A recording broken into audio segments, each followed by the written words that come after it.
Everyone's been telling you to go natural. You've been seeing signs everywhere. This is my time to go natural. This is a sign to go natural. Now you've given into it, but you have no idea what to do. Oh, you're saying in your mind that I'll do everything else I used to do except relaxers, of course. But what's everything else though? I'm listening. Oh, wait, you can't think of anything. Oops. Oops. Anyways, I'm here to save you. My bad, where are my manners? I welcome to the Air Club. I'm Doran, and if you're just joining for the first time, on this channel we talk about natural air and how to, you know, grow your natural air, your journey. We're taking this journey together. As you can see, I'm still on this journey too. So, briefly about my hair. My hair is 4 years old. That sounds somehow okay. So I've been natural for 4 years, and I have a 4C low porosity high density hair. And yeah, I consciously became natural 2 years ago. So I've been like taking like my hair seriously like for about 2 years, and the changes I've been seeing are so incredible. And I started this channel so I could go on this journey with you together, and I could also be a part of your journey process, so we'll all go through this together. So today I'll be discussing what you need to do after you've gone natural. Everyone, you see everywhere like reasons why you should go natural and all of those. But the big question is what happens after you've gone natural? What happens when you've taken that decision? Like you're literally left on your own. But no, you're not left on your own. I care about you. I care about your hair. So today I would be talking about what you need to do before going natural, before deciding to go natural, what you should do after you've gone natural, and what you need to keep doing. So please get your listening ears, your jotting pad and your pen, and let's get right into it. Before we go on, please do not forget to hit the subscription button below so you can get more of this. Thank you. Please, I'm literally pleading. If you're considering going natural just from the pressure you're getting from other people, or just because people will be like, oh, natural suits you and everything, just from that pressure, and you have no intention whatsoever to like actually consciously take care of your hair or anything, you have no plans for it, please do reconsider or change your mindset. It's just like, why think of getting pregnant when you're not going to take care of the baby later on? Natural hair is a baby. It will throw tantrums, it will make you happy, it will make you cry, it will look cute sometimes, to make you look grumpy sometimes. You're just going to go through like a series of emotions and everything. So it actually needs attention. It needs a lot of attention. My hair, for example, gulps water Sound on the like desert. sand in the desert.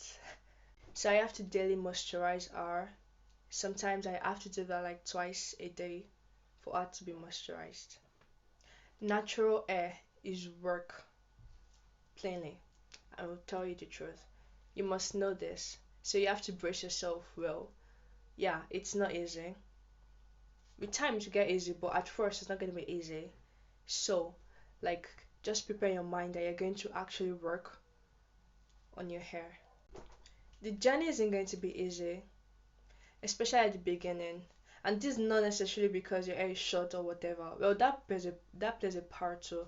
But because like this is like the phase that you have to be trying out different things to get like the perfect routine or the perfect regimen for your hair that you'll be able to like constantly do like consistently. And like this is like the phase of like testing the waters. So the journey at the beginning is always like tedious, like just like brush your mind, but you can do it, like trust me. So now that I've told you what you should look for, or what you should brush yourself into, what you know you're going into, then how do you go about it? How do you go natural? How? The first step to take is just start it. Just start it. You can't fully get all the knowledge you need before you start, so just start anyways. More of your learning will be from experience and you actually doing them. You don't have to have like a high budget or like get all these expensive products before you start. Once you have the basics, you're good to go, trust me. The second one is do not be scared to try out different things. Trust me, some are really, really weird, but do not be scared to explore. Like always explore, be adventurous with your hair. And most times you get to like know more things that work for your hair than things that don't work for your hair at all. So why not just try everything? People give me strange looks when I casually tell them what I put on my hair. Like the most comments I get from my mom or like anyone else back at home or anyone else that don't really like have any knowledge about knowledge natural hair. Like when I tell them what I actually add to my hair and everything, they'll be like, is it the same thing I'm eating or like if it's good for my system, if it's good for my body, then why shouldn't it be also good for my hair?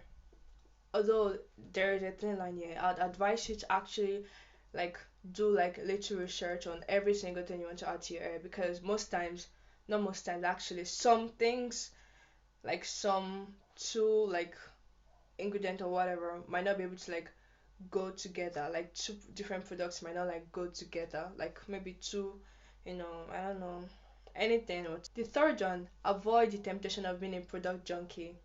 As a beginner, you're really susceptible to that. Like especially many people will come to you to try to like sell their products to you, or even like when you ask different people like genuinely right, and then they tell you that okay, this is working for them or this worked for them, and then you meet a lot of people and then different things are working for them, and then you just want to like okay, how about I just like get everything together and be using it together. Please do avoid that. Do avoid that. Everyone is different, everyone's journey is different, so it is better for you to like find out what things work for you, on your own individually. Not because one thing is working for one person doesn't necessarily mean it's gonna work for you. It really doesn't work that way in like this area community, whatever. It doesn't work that way. And fine if you want to try out things, as I said, the second point, yes, you can try out different things, but please try to like take them one at a time. You try out one product or a particular brand and it doesn't work for you, just leave that, go to the next one, go to the next one till you find the perfect one for you. And trust me, there is a perfect one for you. And of course, if you like feel like you need like someone that actually knows better or someone that has more experience to help you in that to make your work easier, of course you can meet any expert or any you know natural enthusiast around you, or someone might actually help you out to like help you to pick the right product, or when you're just starting out, the right tools and everything. Yeah, that works fine too. The next one is really important. Understand that everyone is different and we all have different growth rates. Like, I know sometimes, not even sometimes, most times, like the pictures we see on social media and everything might be so intimidating. Like, someone be like, person is maybe like 3 months natural and the hair is up to this and everything. And sometimes I'm like, what is happening? But yeah, you should understand that everyone has different growth rates. Some are favored like with genetics, some like just natural good hair, some it's really fast, some it's really slow and everything. Doesn't necessarily mean your hair is not growing. No. Some the maybe the reason why you're not like seeing any visible change is because you're not retaining your length. Not because your hair is not growing. Your hair is growing, but because your hair is growing and it's cutting at the same time, and then the rate at which it's growing and the rate at which it's cutting is almost the same, if not close. So um you're not seeing any like visible change or difference.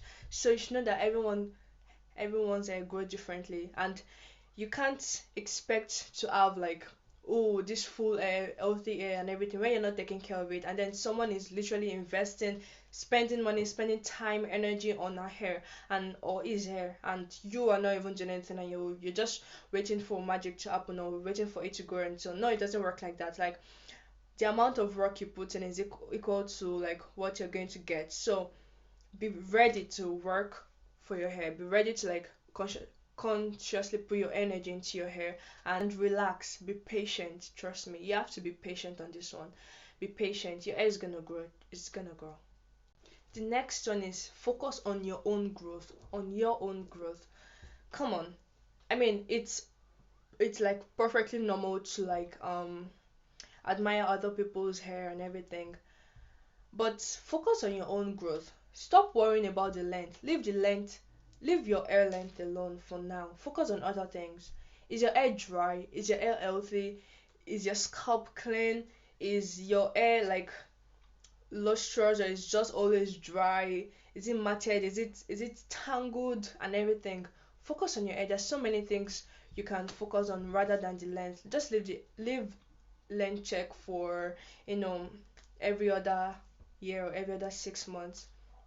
I used to be obsessed with how long my hair is, and I always like check the length every single day. But now I've limited it to like checking just like twice a year, and that's actually not even made me anxious anymore. I actually don't care about my length right now, as long as my hair is healthy, long as my hair is like my edges are intact and every single thing. I'm literally not like bothered about the length of my hair, because I know that like there's so many other things to like worry about. There's so many other things to like prioritize either apart from the length of my hair. Like that's just like secondary, trust me. Should worry more about how often your hair like sheds or breaks, how much hair you lose, how your texture is, if your curls are still intact, or they are just like straight fried, or if your your hair is bouncing back, if as it should, like when you add water and everything, if those things, if your edges are still intact, or they're heading backwards, or just dude, there's so many things to like worry about. The last thing I'll be talking about is begin your routine. It's just start. A routine is like what you do constantly. It doesn't really have to be complicated. Go at your own pace. With time, you would find other things you want to add or remove to your regimen or your routine. Like you can start like really simple, really basic. You can start by being conscious of how you wear and take down your protective style, how you detangle your hair, how you prepple, how you shampoo, how you deep condition, how you like leave your hair, in what state you leave your hair after you've done like your wash day ritual, um how you put in your new protective style, the state of your hair, whether it's tight or not. Like like that is a routine. That is a like very basic routine, and that's my routine. Like my routine isn't like so complicated. Like simple, basic things you should do. With time, like you discover other things. You find out that okay, I shouldn't be doing this, or I can improve in this. I can like do it this way and everything. And one really nice thing about your own routine, like your own hair journey, is that you are the boss. You get to decide yourself. Nobody tells you that this is the only way you should do it. This is the only like you can't like you can't branch, you can't improvise, you can't like you know do whatever you want to do. No, you can actually. Whatever works for you works for you. You also have to stop or limit frying your hair. It's not chicken. Go for hitless curls instead. You can use curl formers, flexi rods. You can just have a smooth, low heat blowout and everything. And if at all you need to like straighten your hair and everything, fine. But please use a protectant. Use a heat protectant. And what's with the like obsession of um trying to make her hair look like the like western people? I mean, like it's totally fine, it's cool, but why should you always do that every time? Like our calls are so beautiful, and there's so much to explore. There's not like you can literally spend a whole year or more like learning new things every day about your curls, about your hair texture, and there's so much to learn. There's so much to still be discovered about it. And can't you like invest more in a type of hair, invest more on how I actually like boom and everything? Trust me, there are more exciting things about a type of hair than trying to look more like another race. Like there is no problem doing like that, but I think we actually pay too much attention in trying to become like them whilst living our own identity. But anyways, finally, natural hair is for every single person. You were born with it. You have the strength to manage it. You have the power to manage it. Yes, you can handle it. It is yours to manage, not someone else. It is not your hairstylist to manage. She also has her hair. He also has his hair. It is yours to manage. I mean, there is no harm in going to other people to like help with our hair, especially maybe if you're busy or we have like busy jobs or busy lives or whatever. But the closest person to your hair should be you, because it is yours. It is growing on your head, not on someone else's head. It is growing on your own head. So you should learn how to manage your hair. You should learn how to do these basic things to your hair. It is like a survival skill. It is not just like, oh, she knows how to braid hair. Oh, he knows how to braid hair. Everyone should know how to braid hair. Your hair is growing on your hair. Who should manage it for you? You don't go to someone else you know, to bathe for you, or to, I don't know, to brush your teeth for you, except you have issues. And you and I both know you don't have issues, so it is yours to manage. Please take care of your hair. Natural hair isn't nappy, it just needs attention. It always needs attention. With the right tools, with the right products, with the right hands, with like every single thing, with the right things, it is gonna be so beautiful, like trust me. Yes, relaxed hair is easier to maintain, but maybe it's that part of yourself that needs to be worked on. You shouldn't always be going for easy things. Just because something is easier to do doesn't mean it's the best for you. Deals with It's the same thing as dealing with other people too. Just because someone is easier to get, or like, you shouldn't settle for less just because it is available. You're stronger. You worth much more than that. You worth much more than that person. You should always go for the best. Always strive for the best, because it's even hard to do. That means you should challenge yourself and actually do it, and actually go for it, actually get it. If it's that job, get it. If it's that person, get it. If it's that goal, get it. You can do it. Just because something is available everywhere, or it's like really easy to get or really cheap to get, doesn't mean it is best for you. Work hard, challenge yourself, go for the best.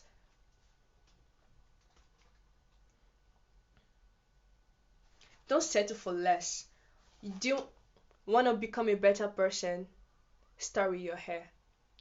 Thank you guys for watching my video. If you liked it, please do not forget to like, share, and subscribe, and comment down your thoughts below, or if you have any more questions, I'll do well to answer every single one of them.